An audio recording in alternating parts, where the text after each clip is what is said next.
sawa Yego. yewe muraho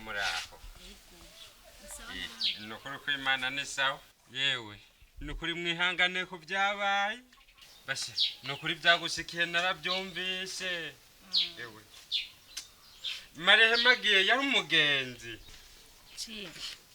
bibaho mu buzima ko twese niyo dutera tuja twese niyo tuzoja gusa icyambabaza ni kimwe gusa abagenzi arafise bari benshi gose kandi cyane kandi benshi urazi ko ngira havuriwe ejo hazuyo gusa ikimbabaza kugeza isaha n'umunota n'umwe arahonyura ngaha wowe ubaye uwa mbere ushika muri no rugo nicyo cyonyine kimbabaza ewe yarankunda uzi akayeri yahorama wowe bikinzoga gusa uzi akafana avurira kanyama yo kweli nyakwigendera ci wowe bikinzoga gusa ikintu no gusaba nuko twereka kuza turamuvuga kubera utuma unjana mu bindi bihe twaciyemo nkibuka ibintu byinshi twaciyemo yaragukunda yarabimbarira cyane ci gusa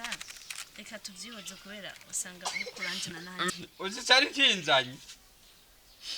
nukuri nagira ndakubwire neza ikindi ku mutima jewe ndiyemeje ko uzoze ndagufasha ikintu cyacyo cyose kizo uzokenera mbega uracyakoresha ya nimero yawe ya telefone mbere ndakubwira ndaza kurungika amafaranga 30,000 urabice yo gufasha sawa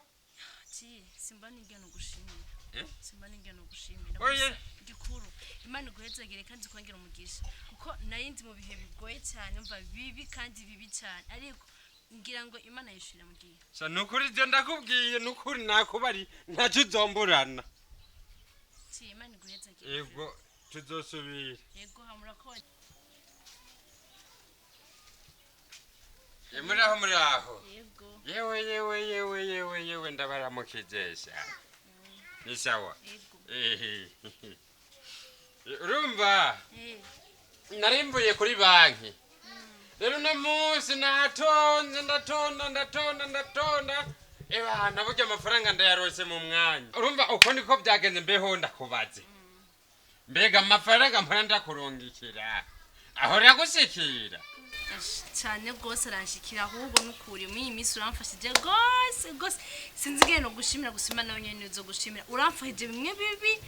muri iyi minsi mbona atayico mbuze uragerageza uko ushoboye kose mbuze ucundungikira umengo wabonye ko hageze kundungikira nukuri ko Imana je ndagerageza aho ngeze ndagerageza mugabo rero hari ikibazo mfise urabona nk'ubu buranyiranye kandi urazi ko ntahakura none nta kuntu basi notuma urumva nawe nkatuma ndarangaha basi n'umunsi umwe gusa kugira ngo ndabe ukuntu ejo novyuka ngende rega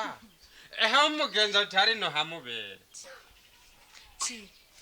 kumbe rero hajya hose wagumufasha urafise intumbero yo kuza ukora ivyo ushaka ngo nukore kuramfasha yejo none ko kwari urukundo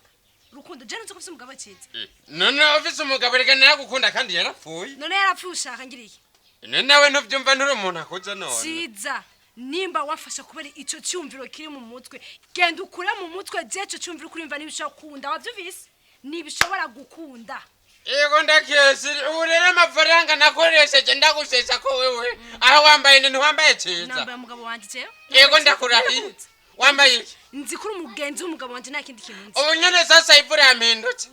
mbiriza ndakubwire je sinakoreye Imana sivyo Imana iri mwijuru je nakorewe kugira ngo ndakuronke uri kuranyumva neza ikintu gusa no kusona uko vanga ukagenda ukamvira impande y'iki y'umuryango nyarutse kandi umve ndakubwire wewe nzogenda muri Kongo bananiwe ngenda muri Tanzania bananiwe ngaruke mu Burundi mugabo utagiye inyuma yanje uri gusugusu je nzokwemera henda kurahiye genda ufute ico jewe muka Claude ntaco nzofa nkozi wavyumvise umvirize ndakubwire wa mukobwa we je sinakoreye ubusa urabyumva si Imana nakoreye nakoze kugira ngo none ntavyumva nawe umvirize ndakubwire ciza amarure gatatu wamvira impande y'umuryango sawa ndagiye nyarutse kandi ndakubwiye ndagiye ariko wewe tuzohura impande y'umuryango genda nangorane sawa tuzohura